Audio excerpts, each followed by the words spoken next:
نحمده ونصلي ونسلم على رسوله الكريم اما بعد فاعوذ باللہ من الشیطان الرجیم بسم اللہ الرحمن الرحیم۔ اسلامک موٹیویشن یوٹیوب چینل کے پیارے ناظرین، السلام علیکم ورحمۃ اللہ وبرکاتہ۔ کیسے ہیں آپ سب؟ امید کرتا ہوں سبھی حضرات خیریت سے ہوں گے اور رمضان المبارک کے فیوز و برکات کو حاصل کر رہے ہوں گے۔ پیارے ناظرین، حضور علیہ الصلاۃ والسلام ماہ رمضان کو کس طرح گزارتے تھے؟ تو حضرت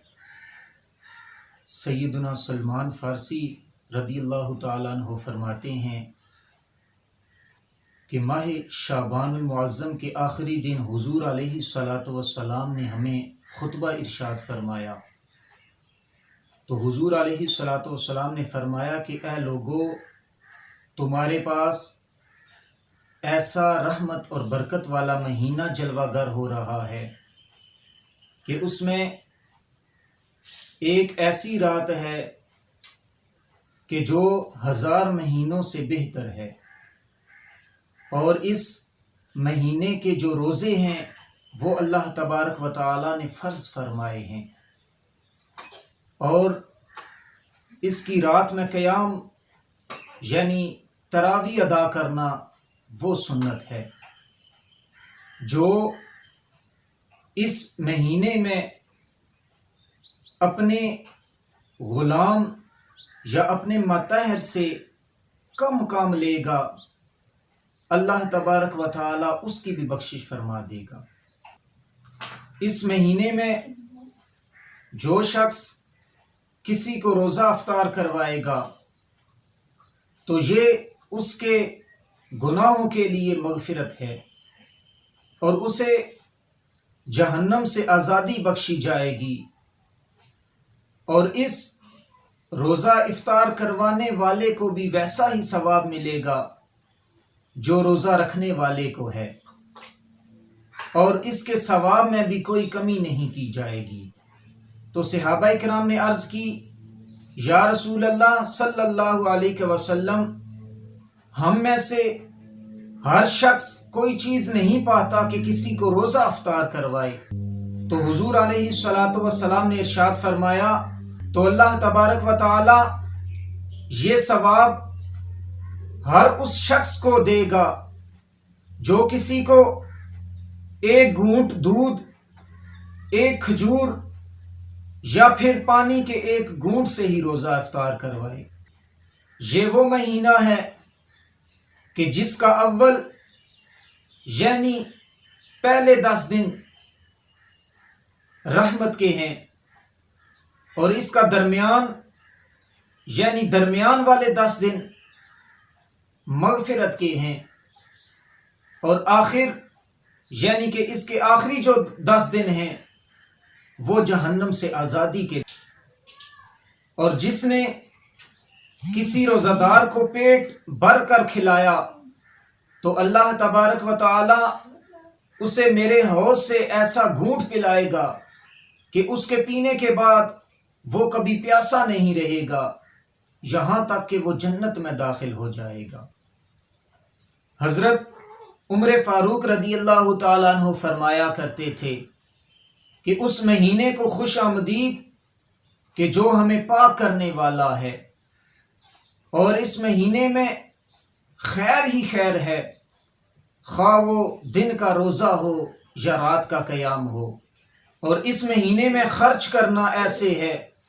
جیسے کسی نے جہاد میں خرچ کیا۔ پیارے ناظرین، آپ کے سامنے 3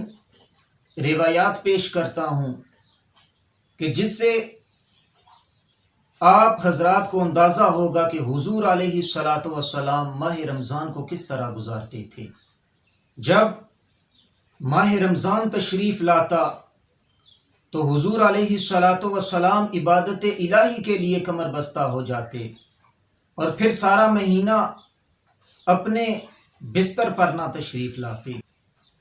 دوسری روایت کے اندر آتا ہے کہ جب ماہ رمضان کا مہینہ آتا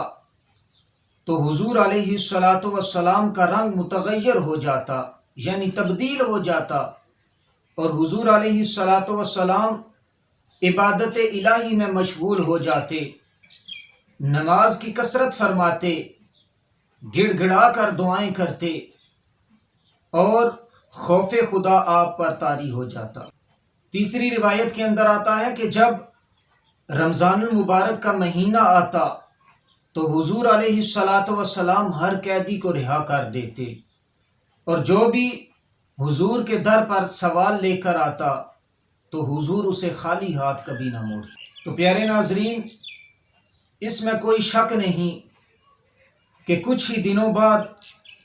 رمضان المبارک کا یہ رحمتوں اور برکتوں والا مہینہ ہم سے جدا ہو جائے گا۔ تو اس لیے ہمیں چاہیے کہ ہم خواب غفلت سے بیدار ہو کر اپنے رب کے حضور سجدہ ریز ہو کر نمازیں ادا کر کے، توبہ اور استغفار کر کے،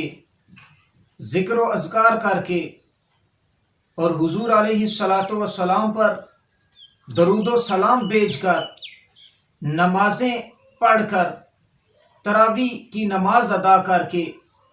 غریبوں اور مسکینوں کے ساتھ بھلائی کر کے ہم اپنے رب کو راضی کر لیں۔ کیا پتہ اگلے رمضان میں ہمیں پھر یہ موقع ملے یا نہ ملے۔ یقیناً خوش نصیب ہیں وہ لوگ جو اللہ تبارک و تعالیٰ کے اس پاکیزہ اور مقدس مہمان مہینے کی قدر کرتے ہیں اور اس کا ادب اور احترام کرتے ہیں، اور اس مہینے کے اندر عبادات اور ریاضت کر کے اپنے رب کو راضی کر لیتے ہیں۔ تو اللہ کریم کی بارگاہ میں دعا ہے کہ اللہ تبارک و تعالی ہمیں اس مہینے کا ادب اور احترام کرنے کی توفیق عطا فرمائے۔ وآخر دعوانا ان الحمد للہ رب العالمین۔